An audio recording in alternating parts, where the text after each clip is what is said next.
On July 18, 1940, Franklin Delano Roosevelt, America's 32nd president, was nominated for an unprecedented third term. This historic nomination marked a significant moment in American politics, as no other U.S. president had ever served more than 2 terms. Franklin Roosevelt was born on January 30, 1882, in Hyde Park, New York. His political career began as a New York State Senator from 1911 to 1913, followed by a role as Assistant Secretary of the Navy from 1913 to 1920. He then served as Governor of New York from 1929 to 1932.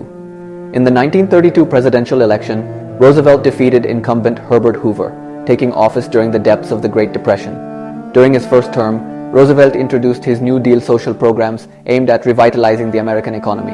In 1936, he won a second term in a landslide victory over Kansas Governor Alf Landon.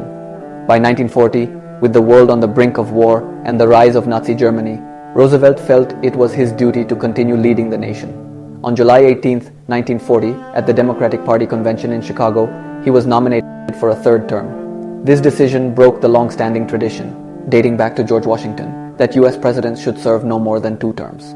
Despite some criticism, Roosevelt's leadership during the escalating crisis in Europe was seen as essential. He went on to defeat Republican Wendell Wilkie in the general election. Roosevelt's third term was heavily influenced by America's involvement in World War II. In 1944, amidst the ongoing war, Roosevelt sought and won a 4th term, defeating New York Governor Thomas Dewey. However, his health was deteriorating. On April 12, 1945, Roosevelt died at the age of 63 in Warm Springs, Georgia. Vice President Harry S. Truman succeeded him. Roosevelt's unprecedented 4 terms prompted a change in the U.S. Constitution. On March 24, 1947, Congress passed the 22nd Amendment, limiting presidents to 2 terms.